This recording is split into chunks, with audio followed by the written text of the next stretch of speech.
Assalamualaikum warahmatullahi wabarakatuh. Subahul khair, ayyuhatullah. Kaifa halukum jami'an? Alhamdulillah. Alhamdulillahirabbil alamin. Ibu di sini berharap kalian di rumah dalam keadaan sehat walafiat.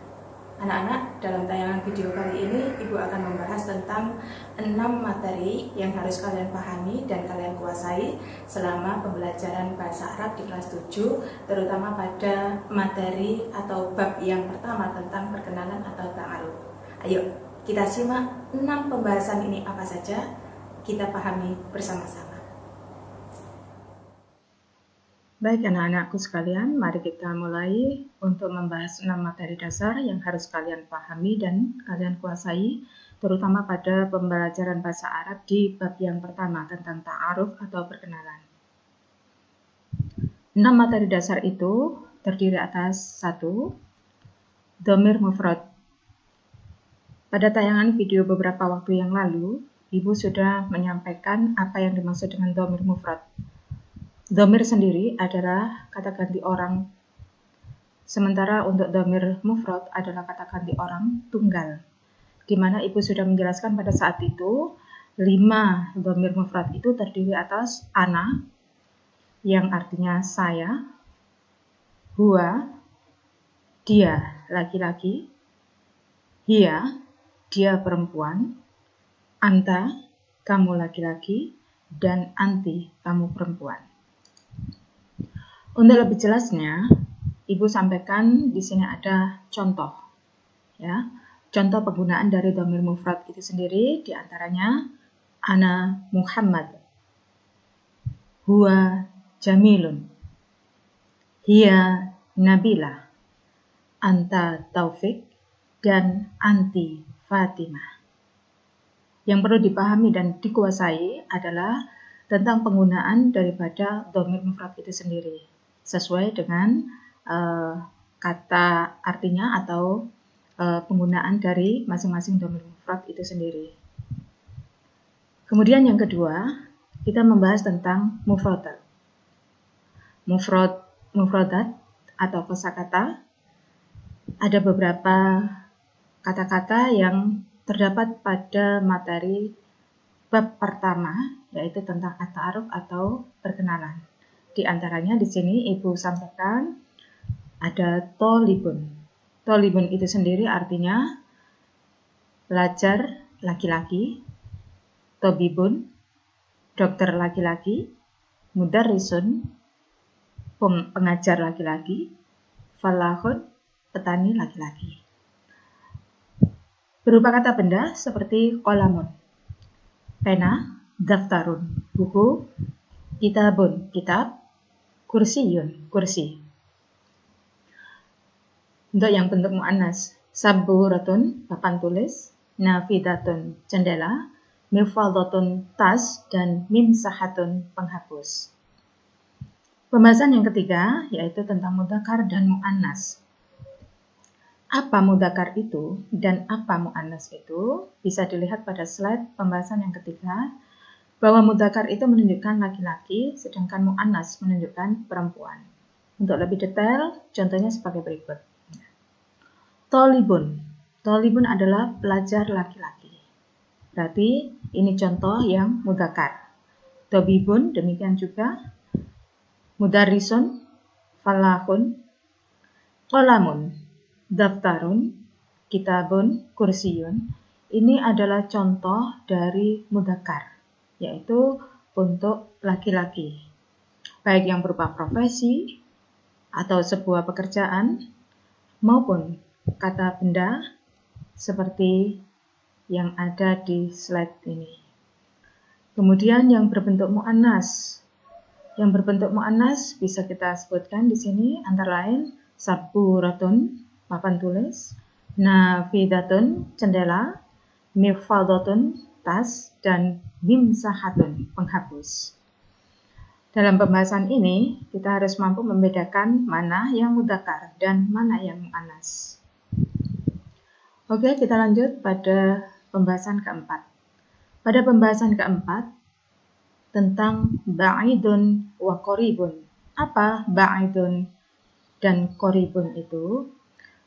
Ba'idun bermakna dekat, bermakna jauh, Kemudian qoribun bermakna dekat. Contoh dalam sebuah kalimat. Ada dua kalimat di mana di situ menjelaskan tentang ba'idun dan qoribun. Satu di antaranya berbunyi baiti ba'idun anil madrasah. Rumahku jauh dari madrasah. Contoh yang kedua, penggunaan dari kata qoribun atau dekat. Dalam sebuah kalimat, baiti qoribun minas suq. Rumahku dekat dari pasar. Jadi ini ada dua hal yang harus kalian pahami. Penggunaan dari ba'idun yang harus didampingi dengan anil madrasah, dan qoribun atau dekat yang harus dipasangkan dengan mina atau minas suq. Baiti ba'idun anil madrasah. Nah, di sini ba'idun mesti pasangannya dengan anil nukta-nukta, ya.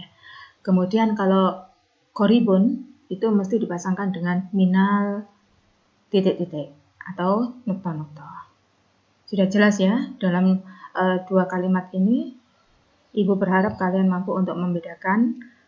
Sekali lagi, kalau ba'idun dipasangkan dengan anil nukta-nukta, kalau qoribun itu mesti berpasangan dengan minal titik-titik atau nukta-nukta. Lanjut untuk pembahasan yang kelima. Pembahasan yang kelima, kita akan memahami apa sebenarnya harfun istifham itu. Dalam bahasa Arab, harfun istifham itu kalau dalam bahasa Indonesia sama halnya dengan kata tanya. Nah, ada beberapa kata tanya dalam pembelajaran bahasa Arab. Di antaranya adalah a yang bermakna apakah, kemudian aina di mana, hal apakah, kaifa bagaimana, kam berapa, man siapa, mata kapan, limada mengapa, dan masih ada beberapa kata tanya atau harfun istifham yang lain. Berikut yang keenam adalah pembahasan tentang al-mubtada dan khobar. Pada pertemuan yang lalu, pada tayangan video yang lalu, Ibu sudah menjelaskan apa itu mubtada dan apa itu khobar. Saya ulang di sini, mubtada adalah ismun marfu'un fi awalil jumlah. Mubtada itu adalah isim yang dibaca rafa, alamat rafa'nya menggunakan dhammah dan selalu muncul di awal kalimat, ya, atau terletak di awal sebuah kalimat. Sementara untuk khobar itu adalah ismun marfu'un yukawwinu ma'al mubtada jumlatan mufidatan. Khobar itu sendiri adalah isim marfu' yang dibaca rafa, alamat rafa'nya menggunakan dhammah. Kemudian dia adalah sebagai pelengkap dari sebuah kalimat sehingga kalimat itu menjadi sempurna. Nah, ada mubtada, pasti ada khobar. Mubtada berada di awal kalimat dan khobar mengikuti dari mubtada itu sendiri. Contoh, dalam sebuah kalimat berbunyi jamilun mahirun. Yang menjadi mubtada di sini adalah jamilun. Sementara mahirun posisi berkedudukan sebagai khobar. Contoh kalimat berikutnya adalah jamilun yadhabu ilal madrasah. Jamilun sebagai mubtada, yadhabu sebagai khobar. Itu tadi 6 pembahasan yang harus kalian kuasai dan harus kalian pahami, dan lebih jauh lagi harus kalian hafalkan. Untuk selanjutnya bisa kalian implementasikan, kalian terapkan dalam pembelajaran materi bahasa Arab berikutnya. Anak-anakku sekalian, pada pertemuan kali ini ada tugas yang harus kalian kerjakan, yakni kerjakan tadrib. Ada di LKS, coba nanti dilihat, ada di halaman 15 sampai dengan 18. Nah, Setelah tugas kalian kerjakan, silakan kalian upload di e-learning. Ibu beri batas waktu untuk pengumpulan akhirnya, yakni tanggal 19 September 2020. Berarti kurang lebih 3 minggu atau 2 minggu ya.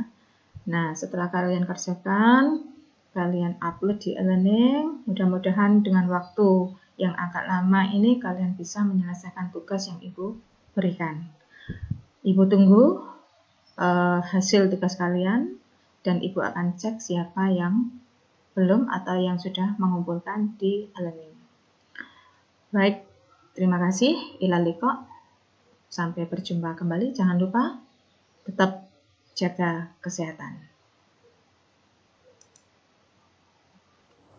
Alhamdulillah, 6 bahasan pada tayangan video ini sudah kita selesaikan. Mudah-mudahan ada guna dan manfaatnya. Mari kita tutup pertemuan kali ini dengan bacaan hamdalah bersama-sama. Alhamdulillahirabbil alamin dan doa kafaratul majelis.